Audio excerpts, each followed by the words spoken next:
Welcome to episode 11 in our video series about the Founding Fathers of the United States of America. Now, in the prior 10 videos, we covered a lot of territory. We focused on 5 principal founding fathers of the United States, and we covered the territory from the founding of the nation all the way up through the end of the presidency of the last of the founding fathers. So this was the presidency of James Madison, which ended in 1816. Now, in this episode, we are going to touch upon the wealth of these founding fathers at the end of their lives. And it may be a little surprising. So let's jump right in to episode 11.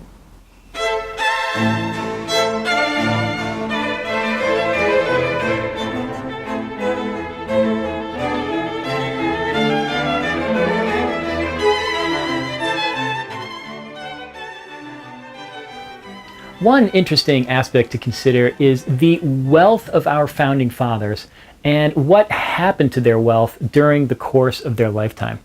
And it's amazing to realize, but a number of our founding fathers actually ended up losing their wealth as they were serving in government, losing their wealth during their lifetimes. And this is amazing to realize. So, because we think of our founding fathers as, a number of them certainly as being born into these circumstances of enormous wealth and privilege, particularly these founding fathers who were born in the South on these plantations. And indeed, it's true, a number of them were born into, extraordinary circumstances of wealth. But what was happening then at the time, so in the late 1700s, this was a time when actually the plantations were just beginning to enter a phase of decline. The number of plantations were declining.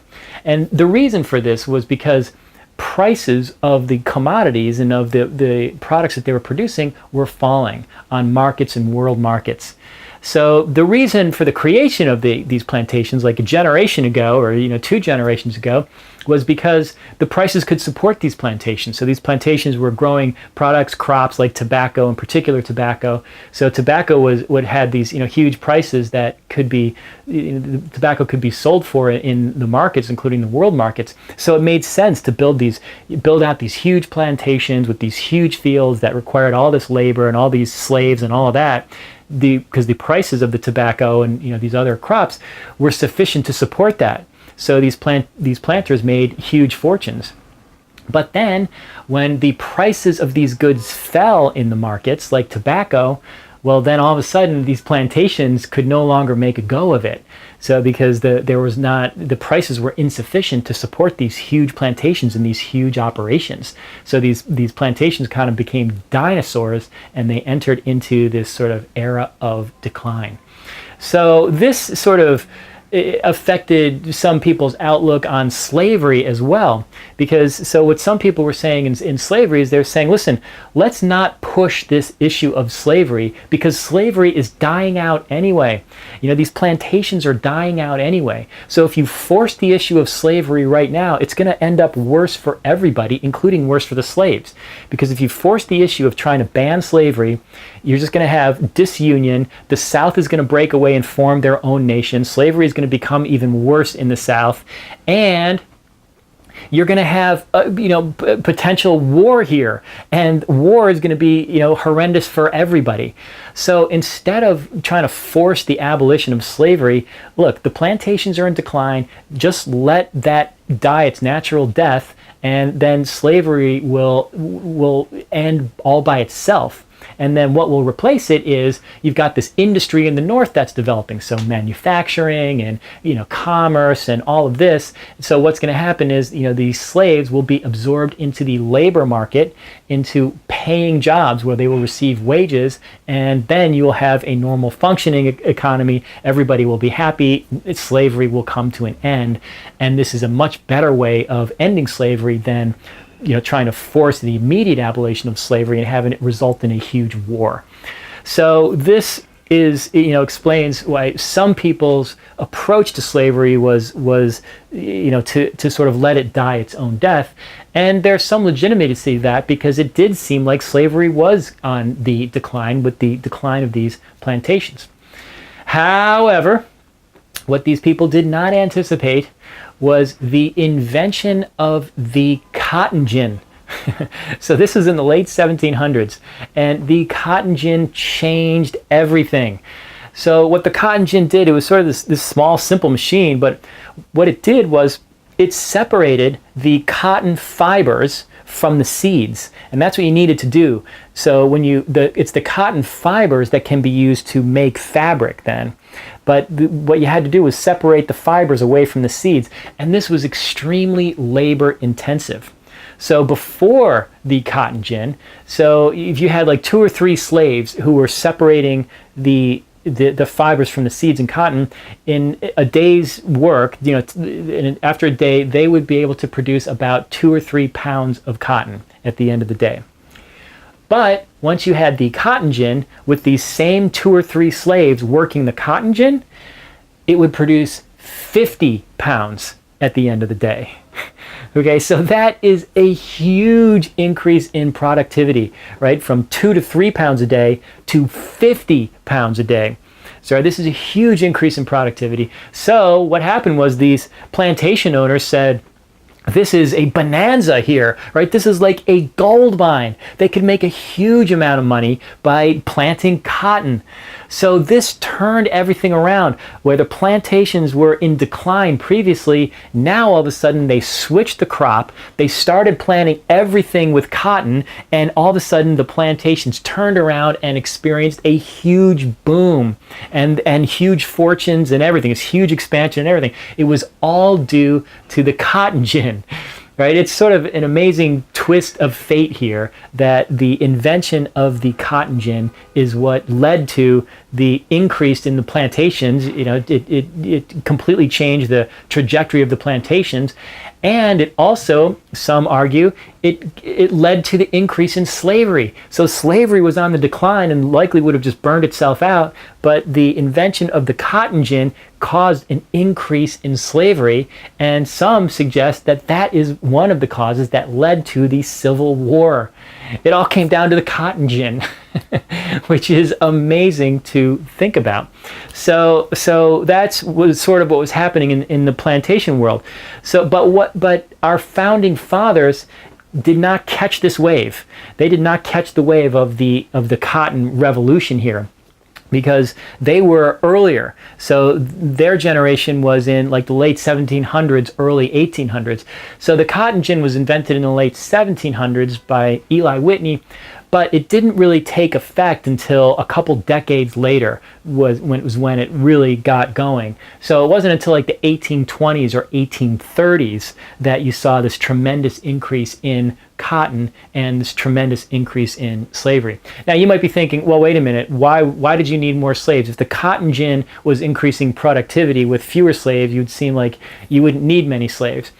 And that is true for the processing part, which is the final part, but the initial parts still required tremendous amount of labor. So that is the planting of the cotton plants and the picking of the cotton.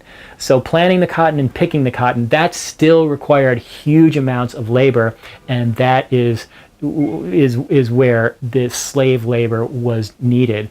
So in fact, it was the rise of these cotton plantations is what caused this booming industry. And it was a booming industry. I mean, it was amazing. These plantations in the South, had a huge market share. They had like 2/3 of the world market of cotton that they were producing just in the southern slave states in America. Right? It was amazing. So cotton production just boomed, just skyrocketed, and so too did slaves. So the number of slaves, along with the rise of cotton, the number of slaves increased as well. So this really kicked off in around 1820, 1830, and it lasted through 1840, 1850s. It peaked all the way up until the Civil War in 1861. And the Civil War is what ended slavery. I mean, it is amazing to think that it took a full-scale war in this nation to end slavery. But that is what it took. It just shows how deeply slavery was entrenched in the Southern economy and in the Southern way of life. It is just amazing. So our founding fathers missed that. They came before the wave of cotton. So our founding fathers in the late 1700s and the early 1800s, so their plantations were in decline. So you saw this, for example, with George Washington. So George Washington, when he entered office, George Washington had this huge plantation, right? This is Mount Vernon in Virginia. There's this, he was born into this family that had all this land, and and he built out this plantation even further. So George Washington had this huge plantation. So he was, a very wealthy man when he entered office. But when he left office, he had far less wealth than when he entered office. Right, so it was pretty amazing. So his plantation was in decline. Less and less money was being made by this plantation over the years, and you saw this sort of in when George Washington would go back to his plantation, he was always trying to, figure out new ways and new things that could be done and new crops that could be planted to try to salvage this, to try to, maintain the profitability of his plantation. But he was never really able to do that. And same with these other plantation owners. There was no real solution here. So actually, one thing that was interesting is one thing that George Washington did was he started distilling alcohol. So he started producing whiskey on his plantation, and he was actually selling it commercially. So he was making the whiskey and bottling it and selling it commercially. So you could buy whiskey that was made by George Washington on his plantation. It was pretty funny, but nonetheless, he was never able to restore his plantation to profitability. So over the years, it was just in decline, worse and worse and worse in decline. So something similar happened to Thomas Jefferson. So Thomas Jefferson also had this huge plantation, Monticello. So Jefferson had been born into this family with wealth and land. They had all this land, and Thomas Jefferson ended up designing and building this huge mansion, Monticello, here on his property. So he certainly was born into wealth, and this plantation at one point was producing great wealth. But during Thomas Jefferson's lifetime, it was this story of decline. So over the years, the plantation was just earning less and less and less money, and pretty soon it was losing money, and then losing more and more and more money. And Thomas Jefferson was not able to make ends meet on this plantation. So and he was trying to do the same thing, trying to figure out what he could do, what he could produce, how he could use this plantation to make money, but was never able to do so. So what ended up happening with Jefferson is he just was incurring more and more debts to keep this thing going, borrowing more and more, even though he was in a hole. So at the end of his life, the estate of Thomas Jefferson had more debts than assets. So he was in the red, in the hole. So his estate he was basically bankrupt at the time of his death. It's just amazing to think. And it's amazing to think, it's surprising because you think of Thomas Jefferson living in this great mansion, Monticello, and you think, wow, he must be rich because he lives in this big house. But in fact, he wasn't rich because he was losing more and more money, and he was borrowing money to try to make up for the holes, so he was in debt. Basically died bankrupt. So what happened when he died is they had to sell off the estate. So they had to sell off the property, sell off all this stuff, and they sold off the mansion as well in order to repay the debts. So it was pretty amazing to think that Thomas Jefferson died bankrupt. So, astonishing here. And a similar thing happened to James Madison. So James Madison also owned this huge estate. His estate was Montpelier, also in Virginia, not too far from Thomas Jefferson's estate. So you had George Washington, Thomas Jefferson, and James Madison. All three of them owned these big estates in Virginia. They were all born into these families that, had all this wealth from all this land. But their estates during their lifespan were in decline. So the same thing happened with James Madison. And he too was also always trying to figure out what could he do differently on the estate? How could he change the crops? What could he do differently to have this estate, start making money again? But it wasn't. It was losing money, and it was losing more and more money. So at the time of his death, James Madison, the estate was transferred to his wife, Dolly Madison. So Dolly Madison, then, her and her son, they were faced with the same problem. So they were trying to, figure out what can we do here to make this thing work and make this estate make money, but they just couldn't figure it out. It was just losing more and more money because these states were, in decline. These plantations were in decline, and they just, they could not grow crops that were profitable enough to maintain this whole vast operation of all this land and these huge estates and all these slaves and all that. It was not making money anymore. So what did Dolly Madison have to do? Well, so they started selling off pieces of the estate, like bit by bit, because they needed money to live. So they'd sell off a little bit of land here, and then they would, live on that money. And then when that ran out, they'd sell off a little more, and they'd live on that money, and then sell off a little more, live on that money. Well, that kind of doesn't last forever, right? Because the more you sell, pretty soon you sell everything, and then there's nothing left to sell, and then there's no money coming in. Well, that is what happened to Dolly Madison. So she ended up selling everything. She sold the estate, she sold all the land, she sold the mansion, she sold the house, she sold everything. So she was able to live off of that money for a little while, but she was a widow, and pretty soon Dolly Madison ran out of money. So near the end of her life, Dolly Madison was living in poverty. Okay, now this is just amazing to think, right? I mean, Dolly Madison, previously she was, the first lady living in the White House, right? And she was the lady of the estate, right? She was living in this, huge plantation, this huge mansion. But nonetheless, the end of her life, she spent time living in poverty. It's amazing. Now, at the very end of her life, she was able to get more money. So what had happened was, the last thing that she was hanging on to were the papers of James Madison.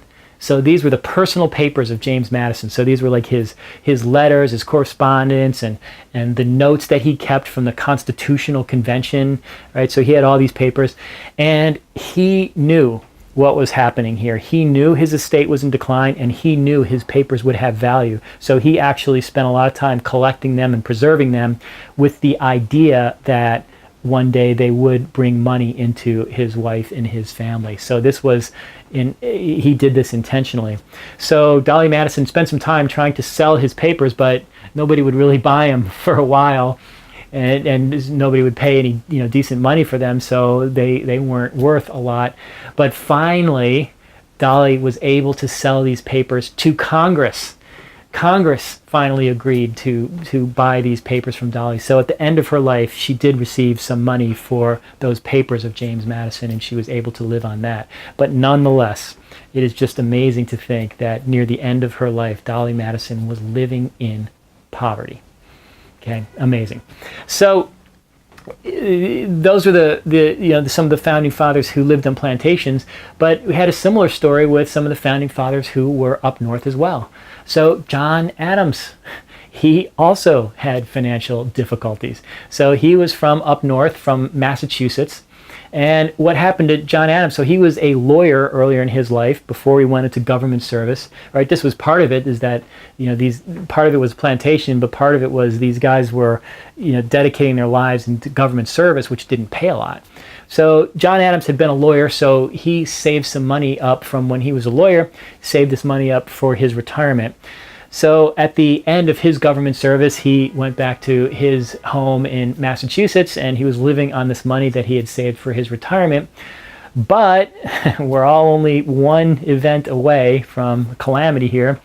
What had happened was John Adams had this retirement money in the local bank, and the local bank collapsed.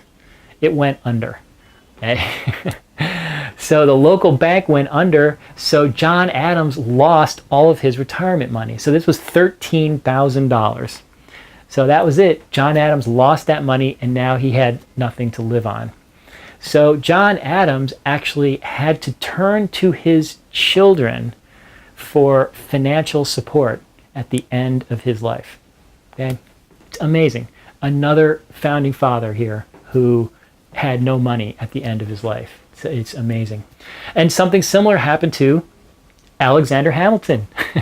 It's amazing. So now Alexander Hamilton had a very different story because he was not born into wealth and privilege. He was an immigrant.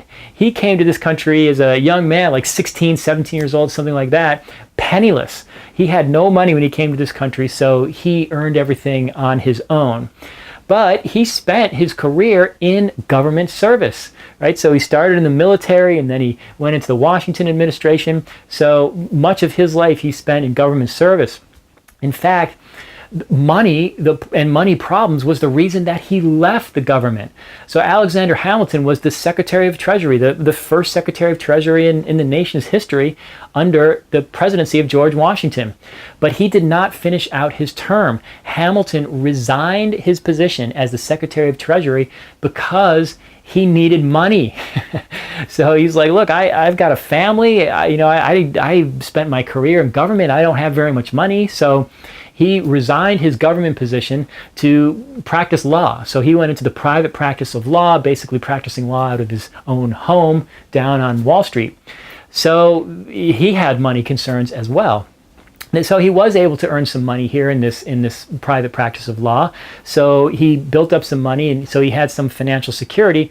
But records show at the end of his life, he really did not have much of anything. So what happened was Alexander Hamilton bought a country house. So a house in the country. It was actually the only house he ever owned. So he bought this house in the country.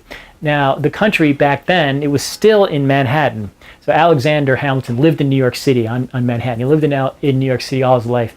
So he lived down in the southern tip of Manhattan. This is where all the development was. This is where everybody lived and worked, in the southern tip of Manhattan. But up north in Manhattan, even what's not very far north today, like even 14th Street, 23rd Street, 42nd Street, this was all the country. Okay, it was like farmland, and it was just vast, like undeveloped land. It was thought to be this just vast, just undeveloped, unused land, all the way up for the rest of Manhattan. It's pretty amazing to think about today.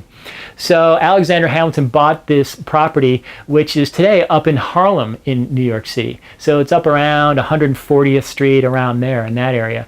So this was his country house.